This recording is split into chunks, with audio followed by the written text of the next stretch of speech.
Group 1 నియామకాలకు high court break. సర్టిఫికెట్ల వెరిఫికేషన్కు మాత్రం అనుమతి. మధ్యంతర ఉత్తర్వులు జారీ చేసిన హైకోర్టు. ఇక పూర్తి వివరాలతో కౌంటర్ దాఖలు చేయాలని టీజీపీఎస్సీకి ఉత్తర్వులు జారీ చేసింది. మూల్యాంకనంలో అక్రమాలు జరిగాయంటూ కోర్టుకు వెళ్లిన కొందరు అభ్యర్థులు. ఈడీ ఆఫీస్ ఎదుట కాంగ్రెస్ నేతల ధర్నా. నేషనల్ హెరాల్డ్ కేసు ఛార్జ్షీట్లో నేషనల్ హెరాల్డ్ కేసు ఏంది, ఎందుకు నేషనల్ హెరాల్డ్ కేసు ఇంత వివాదాస్పదమైంది, దానికి సంబంధించినటువంటి ప్రత్యేక వీడియో మీకు అందులో ఉంటుంది. ఒకసారి ఆ వీడియోని ఒక్క క్షణం పాటు చూద్దాం. ఒక క్షణం పాటు చూసి మళ్ళీ వార్తలలోకి వద్దాం.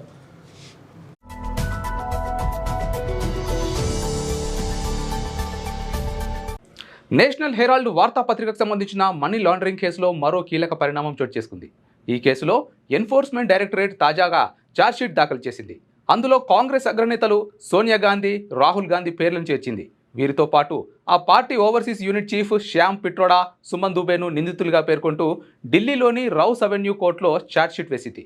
ఏప్రిల్ 9న దాఖలు చేసిన ఛార్జ్ను ప్రత్యేక న్యాయమూర్తి విశాల్ గోగ్నే మంగళవారం పరిశీలించి తదుపరి విచారణను ఈ నెల 25కు వాయిదా వేశారు. కాగా ఈ కేసులో సోనియా గాంధీ, రాహుల్ గాంధీపై ఛార్జ్షీటు దాఖలు చేయడం ఇదే మొదటిసారి. దీనిపై అటు కాంగ్రెస్ కానీ ఇటు గాంధీ కుటుంబం కానీ ఇప్పటి వరకు స్పందించలేదు. అది స్వాతంత్ర్యం కోసం పోరాడుతున్న రోజులు. భారతీయులు తమ గొంతును వినిపించేందుకు బానిస సంఖ్యలు తెంచుకొని తన దేశానికి స్వేచ్ఛ కోసం దృఢ సంకల్పంతో ముందుకు కదులుతున్న కాలం. అప్పుడే జవహర్లాల్ నెహ్రూ భారతీయ గొంతుకు ఒక ప్లాట్ఫామ్ కావాలని ఆకాంక్షించారు. బ్రిటిష్ అరాచకాలు ప్రజల్లోకి తీసుకువెళ్లే బలమైన ఆయుధం కావాలని సంకల్పించారు.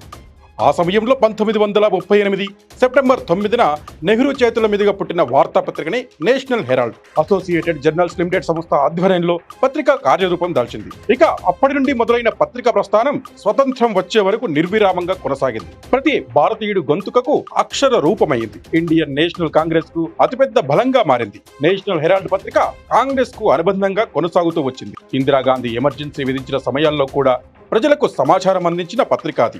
ఎన్నో ఆర్థిక ఇబ్బందులతో నడిచిన పత్రిక 2 సార్లు నిలిచిపోయింది. 1940లో రాజకీయ కారణాలతో ఒకసారి, 1977లో ఆర్థిక సమస్యలతో మరోసారి పత్రిక ఆగిపోయినా తిరిగి పుంజుకొని తన ప్రస్థానం కొనసాగించింది. కానీ పెను ఆర్థిక భారంతో చివరికి 2008లో శాశ్వతంగా ఆగిపోయింది.